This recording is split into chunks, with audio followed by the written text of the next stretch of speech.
Now, proceeding with our series of talks, we'll begin session 2, Spirits in Our Daily Lives. Now, we would like to introduce Heather Bollech-Fonseca, who will present The Survival of the Spirit. Heather was born in upstate New York and currently resides in South Florida. She has been studying Spiritism for over 15 years and actively participates in its dissemination through writing, translating, and speaking. She is the co-founder of the Leon Denis Spiritist Group and co-developer of the website explorespiritism.com. With bachelor's degrees in Spanish and environmental policy and planning, as well as a master's in business administration, Heather currently works in the field of project management. Heather?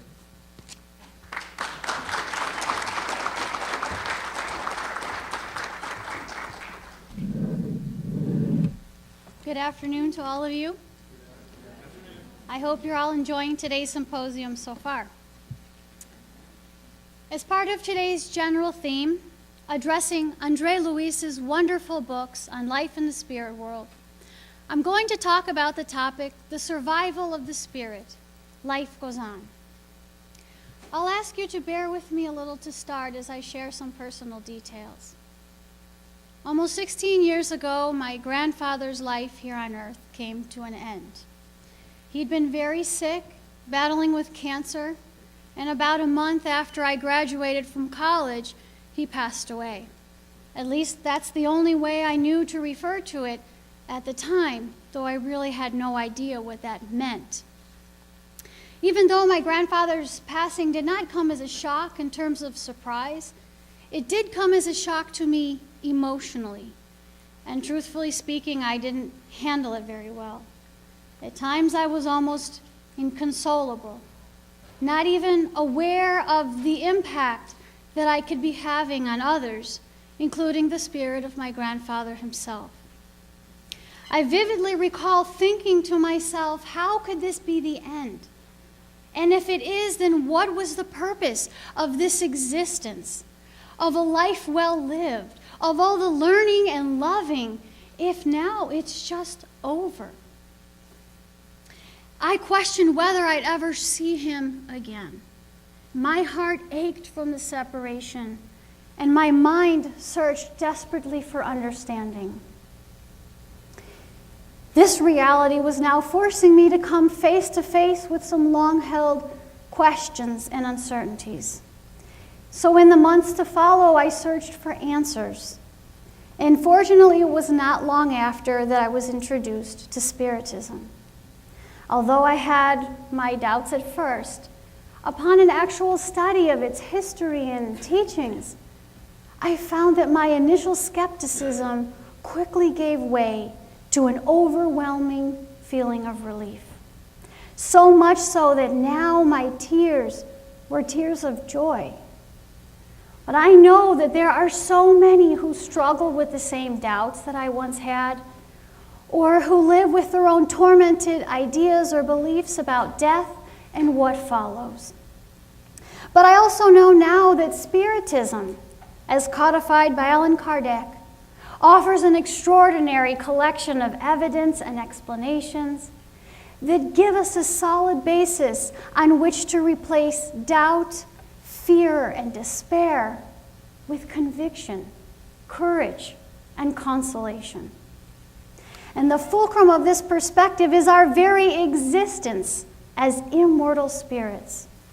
So although the Spiritist teachings go far beyond the survival of the spirit, we cannot forget that for many people, what Spiritism has to teach us and to show us regarding this basic principle is life-changing.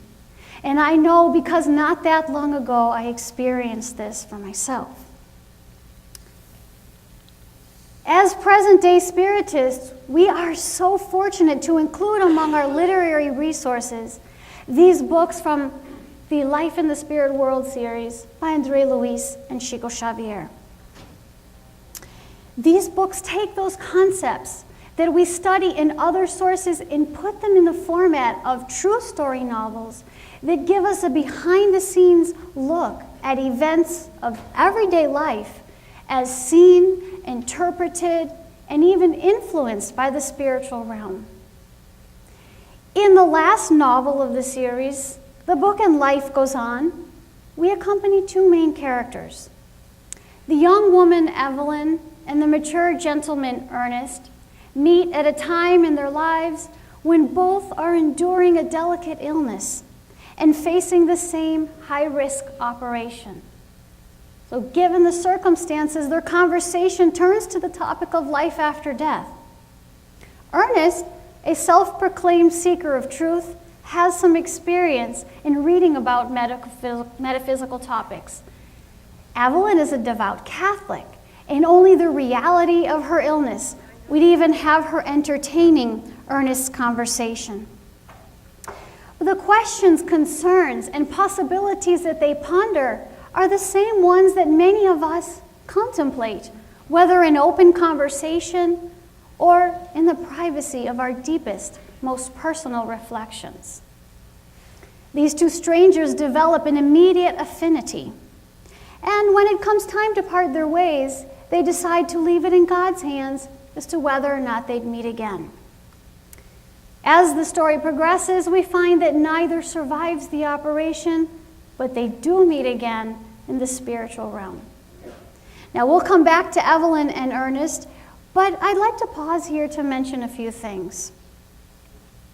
And the first is that while people may not often be able to define what it entails, many do at least believe in the concept of life after death. Our conversations, for example, reflect the comfort of imagining those who've passed on, either in one another's company or perhaps watching over those of us still here. What's interesting is that whether derived from, alongside of, or even in absence of religious beliefs, and before or outside of any scientific evidence, there is this space in human intelligence where we find throughout time and across civilizations an instinctive sense of a future life and simultaneous rejection of annihilation. As Allan Kardec comments in the Spirit's book, our concern with life beyond the grave is a natural preoccupation, because no matter how much importance we give to the present life, we cannot help but reflect on how short and uncertain it really is. So we're probably going to ask ourselves at some point, what happens to us when it's over? We might ask, however, why such a strong intuitive belief among so many that there's got to be something more, that it makes no sense otherwise. What sense is this? At an individual level, this relates to the kinds of questions I had asked myself about the meaning of my grandfather's life and passing. But on a grander scale, we can see how this also applies to humanity. All that has ever been, all that is to come, and this driving force that carries mankind through these points and beyond. And so I love this question from the Spiritist apostle Leon Denis in the book Here and Hereafter, where he asks, if all is to be obliterated by the grave, then wherefore this yearning, these dreams, these inexplicable desires, this mighty human cry which echoes down the chambers of the centuries, these infinite longings, this irrepressible surge toward light and progress. In Kardec's The Spirit's book, we find the explanation that our instinctive awareness of the future life simply comes from the knowledge our spirits had before initiating this material lifetime. Though manifesting now as a vague intuition, this knowledge is already part of our consciousness, which is why we cannot make sense of life if we are to believe that a last breath is the prelude to a last thought. Spiritism, though, shows us that death is only a doorway, and not one through which we leave, never to be seen again, but through which we simply return to our true home, that is the spiritual world. Going back then to the broader scope of Denise's question, we also learn from Spiritism that it is precisely because of the continuity of life and of the knowledge that we gradually acquire as intellectual and spiritual beings that evolution and progress are even possible.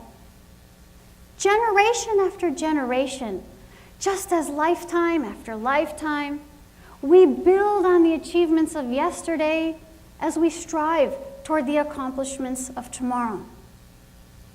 Now, speaking of generations and lifetimes, this is an exciting time to be here, because at our present stage of evolution, we are approaching a point of spiritual awakening in which the time has come for there to be widespread knowledge, conscious knowledge, among the inhabitants of our material world about our true existence and life as spirits, including the spiritual realm that we departed from in coming here. And by this knowledge, I mean more than a vague intuition, and more than any religious or philosophical acknowledgement that life after death simply exists. It is time for us to understand, by means of study and reason, just what that life is like, and what the fact that life goes on means for us while we're here on earth. One of the first eye-openers of Spiritism in this regard is just how real and active life in the spirit world is. In his books, André Louis shares captivating descriptions of places and activities, as well as a highly respectable system of order and governance found throughout the dwellings of the spirit world. Now, if you're new to Spiritism, it's quite understandable that this may all seem at first like something straight out of science fiction. Rest assured, however, that if you have not had prior opportunities to study from Kardec's works, you will find in them the basis on which Spiritists lend such credibility to the enlightening details found in André's illustrative narrations. And by studying from these and other resources, we begin to see the afterlife no longer with mystery, but at the same time with no less awe and wonder as we marvel at the perfect order and harmony found in all of its elements. In this book, Life Goes On, the real and active nature of life in the spirit world is one of the first discoveries made by Evelyn and Ernest. This took some time, though, because like many of us are or have once been, they are unprepared given the intellectual and cultural influence of their recent incarnation to immediately accept their new condition. There is a reason why André shared their story. They came from backgrounds that many of us can relate to, and so we can take advantage of observing their thoughts, impressions, and their experiences.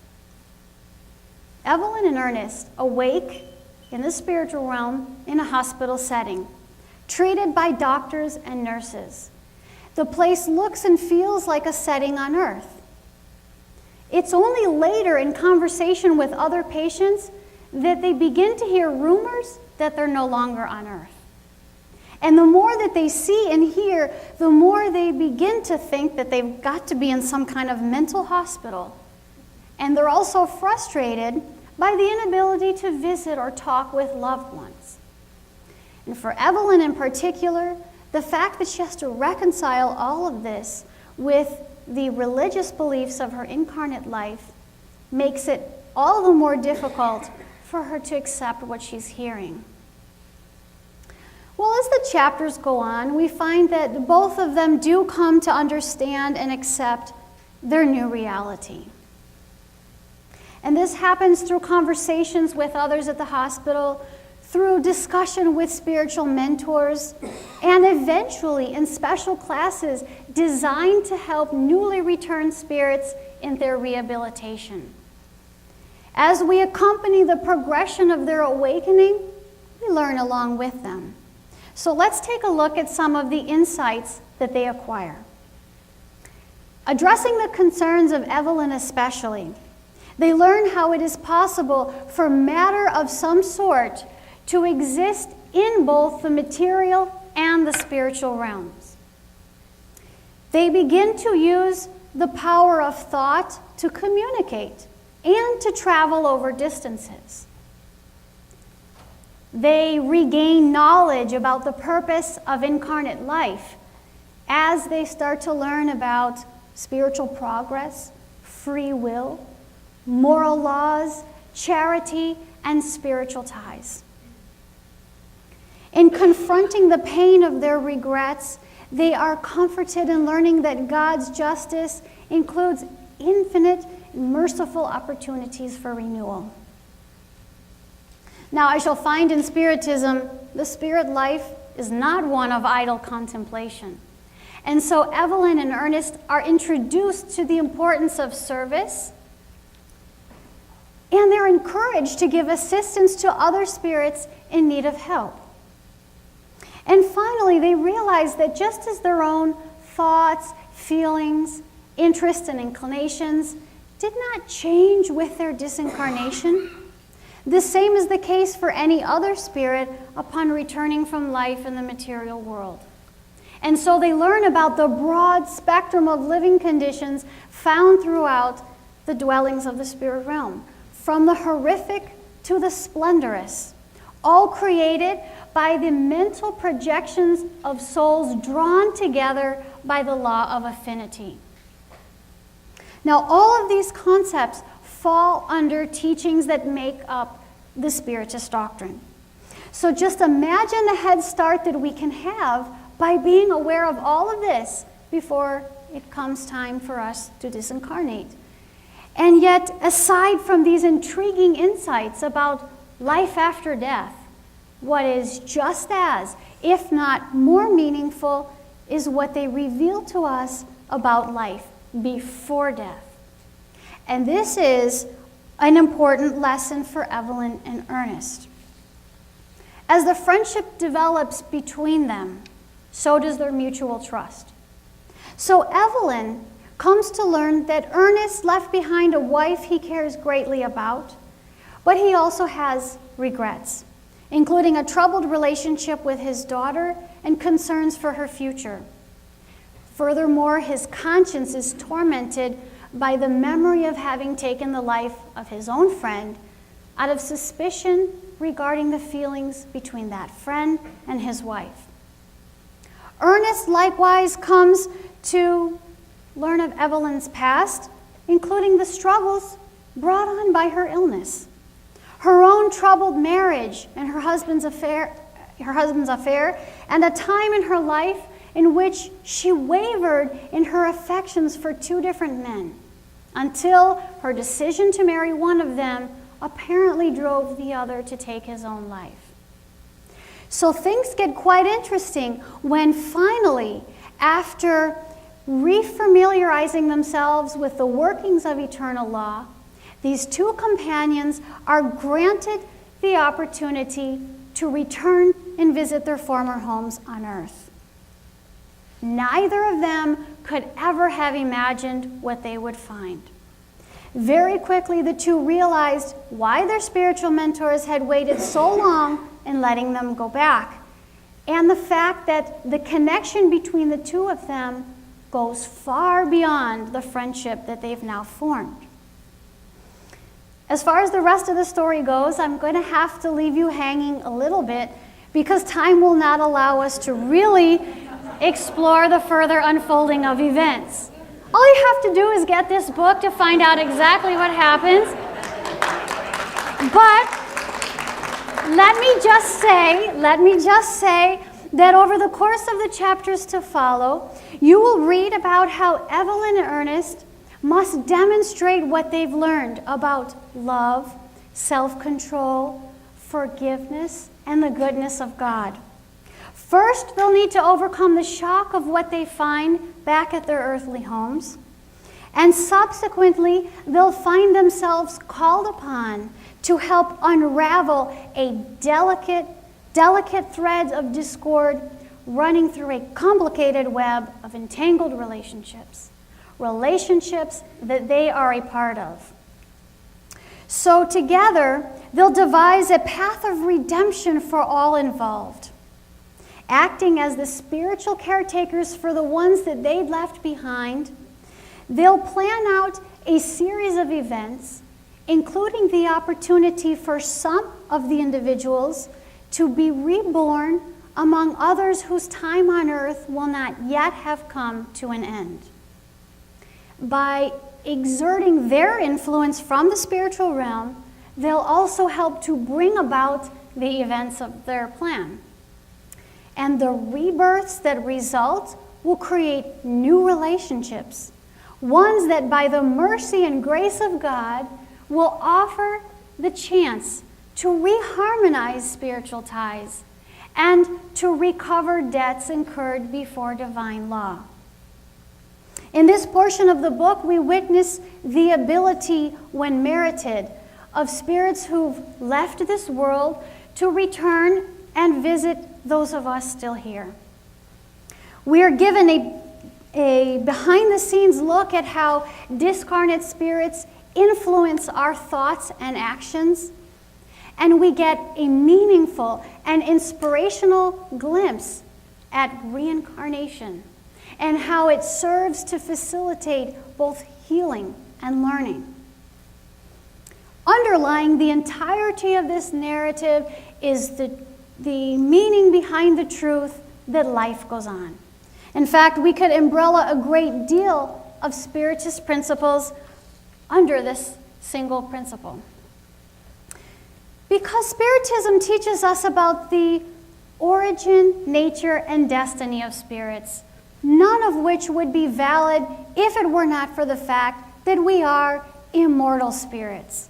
We existed before this life, and we will continue to exist as individuals when it is over.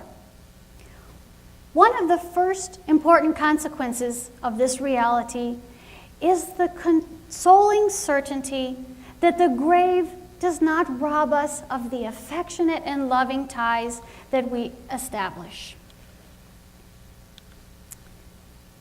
These ties are lasting, and the temporary separations that we experience are truly of only a mere physical nature. Our thoughts, when powered by intensity and directed by intention, have the ability to reach any destination. And so this is one way that we can remain in contact with one another until the joyful day when we are reunited once again. This is not to say that suddenly we will not feel the pain of longing and absence, but it does mean that we will be able to remain in contact with one another, and that we will find in Spiritism, for example, a source of comfort, strength, and in fact, a form of acceptance that is better not only for our own well-being, but also for those who are no longer with us, but who do go on living, and albeit from another realm, still receive the impact of the thoughts we direct to them. A second major consequence of the fact that life goes on is that it also has profound meaning. Life matters. Who we are and what we do matter. Our past, present, and future are all connected, and woven through them, we find the workings of divine laws. Spiritism explains this to us in great detail, where we learn that these struggles and adversities that we face in the present life are not any random luck of the draw, just as the joyful and rewarding experiences that we welcome are not arbitrary circumstances of mere chance. They are all the consequence or the harvest of the seeds we once sowed. And in the same way, our future, whether that be in the present life, the spirit realm, or a future incarnation, depends on the choices we make today. Finally, we can take comfort in that in the space of eternity, there's always time. There is always time to heal, repair, renew, and improve. There's also time to live out all the experiences that we long for and dream of. So whatever it is that we cannot have or do in this life, let us be patient, for our time will come. Life goes on. And so it is that as immortal spirits created by God, we follow our journey of evolution in two realms of life. So in closing, I would like to leave you with these words from a spiritual mentor in the book, And Life Goes On, where the kind and wise instructor Rivas tells our friend Ernest, on the physical plane, we imagine life continuing in the spiritual world.